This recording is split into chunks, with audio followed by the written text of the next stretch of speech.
Fala pessoal, dando sequência na aula da Grécia, agora nós chegamos finalmente à cidade que todo mundo gosta de saber, todo mundo venera, que é a cidade de Atenas. Afinal, foi o berço da democracia antiga, que é a base do sistema democrático que nós vivemos hoje.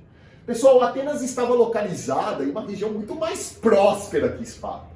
Enquanto Esparta estava lá no Peloponeso, uma região mais pobre, uma região mais ao sul, menos desenvolvida do ponto de vista agrícola, já a Península Ática não. A Península Ática era muito mais próspera. Sem contar que a origem dos atenienses eram os jônios.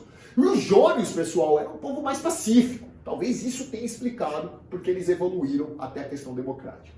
O interessante de Atenas, pessoal, é que a organização política dela, ou dessa cidade, dessa hierarquia, que nós chamamos de hierarquia política, era uma organização, de certa forma, simples.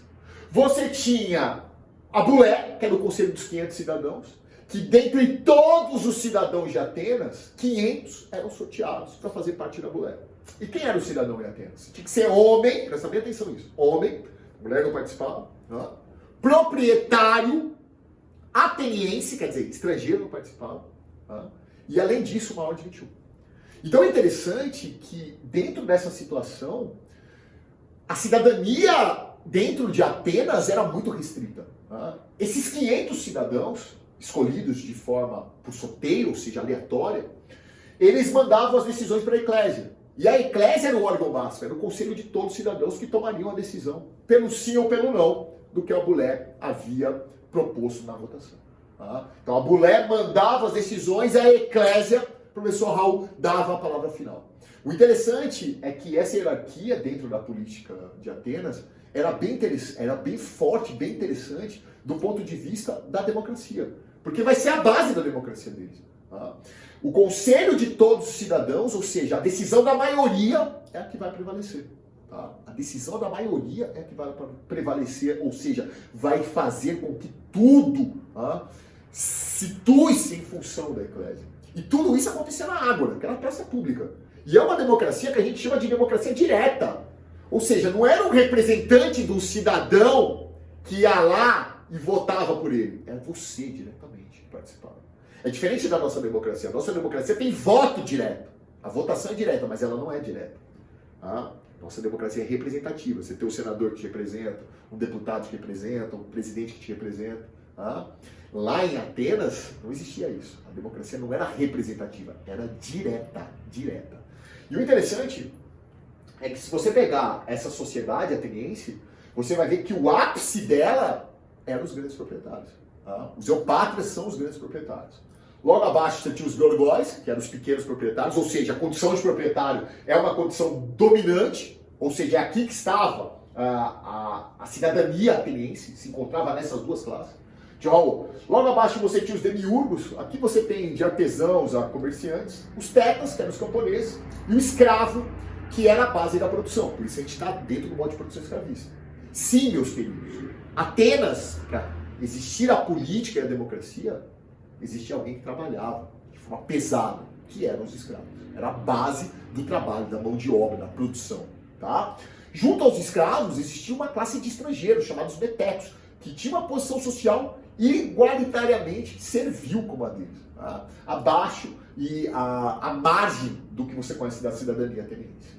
Pessoal, Atenas não nasceu com essa democracia linda que eu acabei de dizer. Ela teve uma evolução política, diferente de Esparta. Esparta você não viu isso, evolução política de Esparta. Por quê? Porque ela nasceu oligarca e morreu oligarca. Já Atenas não. Atenas, pessoal, começa com uma monarquia, o basileio, o rei, passa para uma oligarquia. A oligarquia é um ponto fundamental para você entender como eles chegaram até a democracia.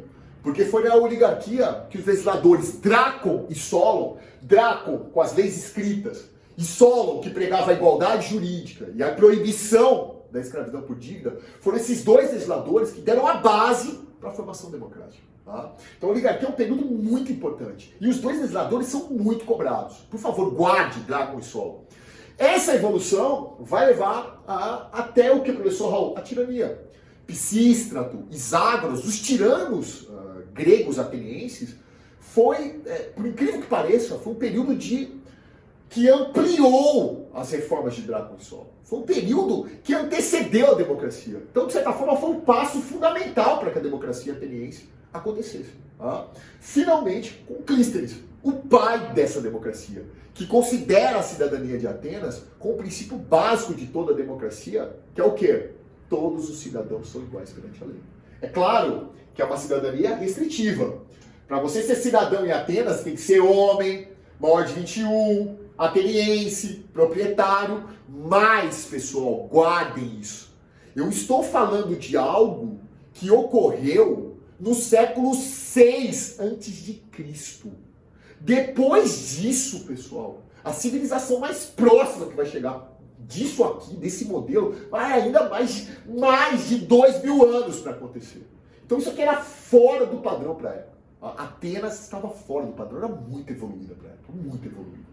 Certo? Tio Raul, quando nós entramos dentro dessa questão da democracia, nós finalmente chegamos no auge da Grécia, que vai do século 6 ao século 4 a.C., que é o famoso período clássico grego. Tá? O clássico vem justamente desse auge, o século de ouro, o século de Péricles. Tá? É onde nós temos a Acrópole ateniense, a parte alta da cidade, os políticos, tá? Sendo o que, professor Raul, venerados.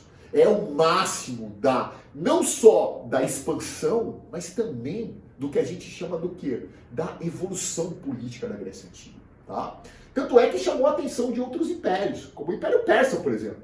Aquele mesmo império que já havia dominado quase toda a Antiguidade Oriental. Desde o Egito, passando pela Mesopotâmia, até que o general Xerxes dá um ponto e fala, não, agora é a hora de nós chegarmos na Grécia. Essas são as famosas guerras médicas.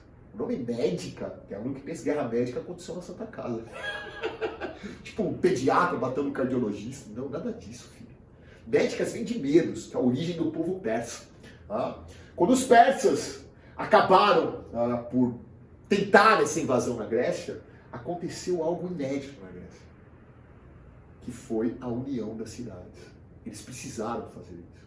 Por quê? Porque senão os persas dominariam e arrebentariam a Grécia. Só que nessa união, tanto a confederação de Delos, que era a confederação que Atenas comandava, como a confederação do Peloponeso, que era a confederação que Esparta comandava, tanto a confederação de Atenas como a de Esparta se unem através dessas guerras, dessa situação, para que o inimigo persa fosse vencido. Só que nessa união, Atenas passa a comandar principalmente a parte administrativa da Grécia. E Esparta ficou mais na questão da infantaria, mais na questão do osso, ou seja, da guerra em si. A Grécia venceu, só que sob o comando ateniense nessa parte administrativa, Esparta não vai aceitar. E o pior que poderia ter acontecido vai ocorrer dentro do período clássico. Que é o quê? Que é uma guerra civil, uma guerra interna, entre duas grandes confederações, a Confederação de Atenas, que era a Confederação de Delos, e a Confederação de Esparta, que era a Confederação do Peloponeso. Nessa guerra, acabou dando óbvio. Esparta venceu, mas saiu enfraquecida. Aproveitando-se dessa situação, o império até então desconhecido aqui pra gente, chamado Império Macedônico, que já havia invadido os persas, vejam bem, ele esperou a Guerra Média, os persas foram derrotados, o Império Macedônico vai e pegou os persas. E com certeza levou boa parte da Antiguidade Oriental, da região da Mesopotâmia, do Egito, junto a eles. Aí ele espera a Guerra do Peloponeso, teoricamente, ou seja, entre Esparta e Atenas. Esparta saiu enfraquecida, não deu outro. O Império Macedônico invade a região da Grécia. A Grécia sofreu a invasão macedônica, dando início do famoso Império de Alexandre, conhecido como Alexandre o Grande. Porque ele juntou todas as civilizações orientais e agora com a civilização ocidental, que era a Grécia. Dando origem a um período conhecido como período helenístico, que vem da palavra Helena, que significa sabedoria, pessoal. Foi um período de grandes transformações. O Alexandre trouxe uma unidade que a Grécia não conhecia. A Grécia agora tem um imperador. Então trouxe uma centralização política. E ao mesmo tempo houve a evolução das instituições orientais. Que o Egito, que a Mesopotâmia, que os fenícios. não conheciam e vão conhecer agora, porque eles passam a ter contato com essa característica que era típica dos gregos. Então, esse período a gente chama de universalização do mundo antigo.